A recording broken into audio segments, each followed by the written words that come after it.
Hello students, आज हम करेंगे सैलरी स्टेटमेंट। उसके लिए मर्ज करना पड़ेगा आपको। टाइप कीजिए सैलरी स्टेटमेंट।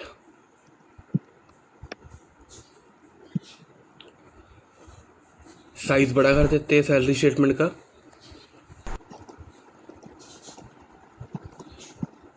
अब आपको एक टेबल बनाना है। सीरियल नंबर,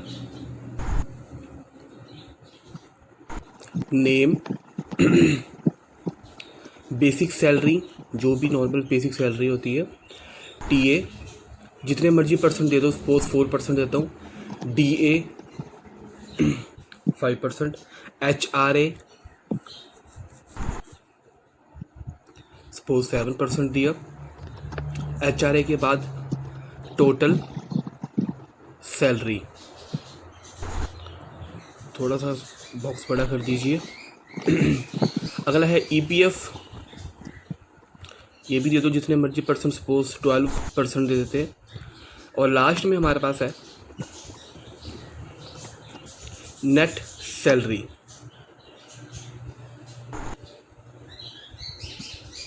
साइज बड़ा कर देते हैं। अब टेबल फ्लिक करते हैं सीरियल नंबर से 1 2 3।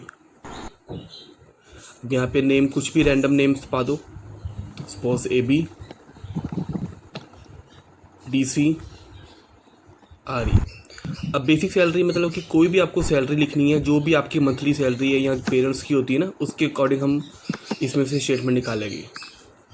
कुछ भी रैंडम सैलरी दे दो।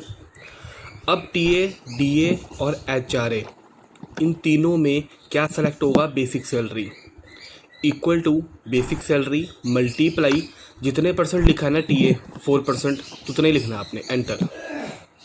ऐसे ही डीए आपका equal to basic multiply 5%, enter. Same HRA equal to basic salary multiply 7%।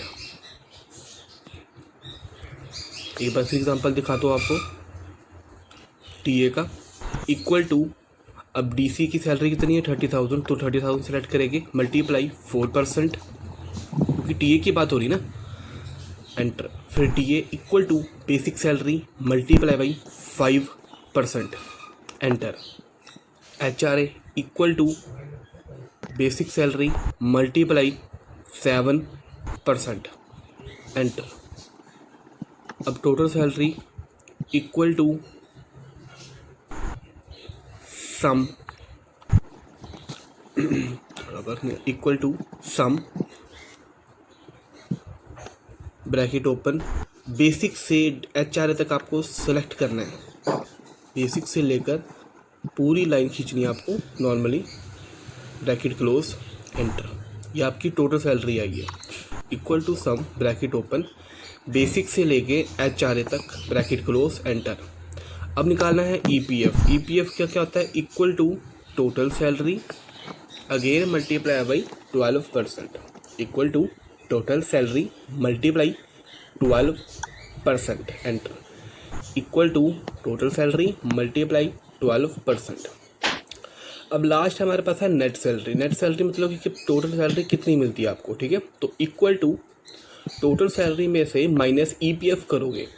Total salary minus EPF, ये बेसिकली प्रोविडेंट फंड होता है, मैं आपको उसकी फुल फॉर्म बताऊंगा बाद में, माइनस ईपीएफ, एंटर।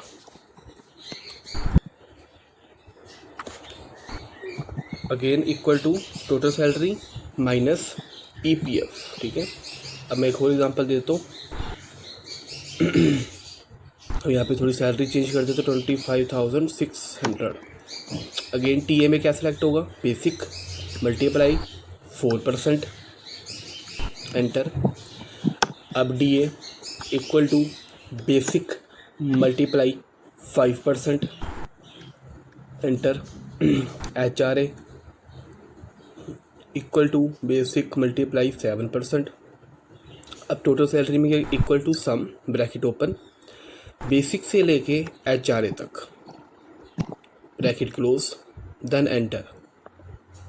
अब ईपीएफ में क्या सेलेक्ट होगा, आपको बताया था total salary equal to total salary multiply 12%। जितने भी परसेंट होगा वो तो रैंडमली मैंने अपने हिसाब से लिया, जो भी आपकी एक्टिविटी होगी।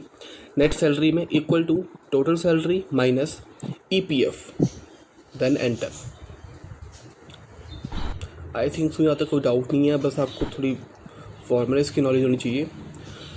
अब इसको बोर्ड करके मैं आपको इनकी फुल फॉर्म बता देता हूँ कि जो टीए, डीए, एचआरए और ईपीएफ है इनको हम क्या बोलते हैं। इससे पहले थोड़ा साइज़ बड़ा करता हूँ इनका मैं, जहाँ पे टीए, डीए लिखा हुआ है, टीए, एचआरए, ईपीएफ। अब बात करते हैं टीए की। टीए का मतलब होता है travelling allowance, travelling allowance, ALL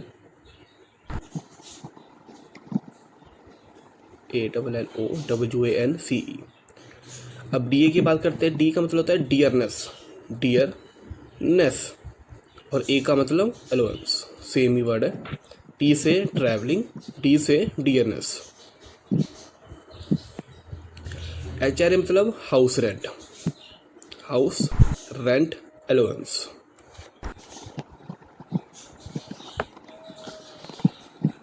अब अगला है आपका ईपीएफ। इसको बोलते हैं employ provident fund, employ provident fund, employ provident fund.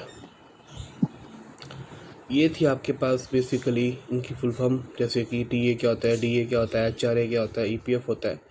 I hope salary statement में आपको कोई डाउट नहीं होगा। फिर भी कोई डाउट हो तो प्लीज़ मुझे पूछिए। Thank you so much. Like, subscribe and share the channel. Thank you.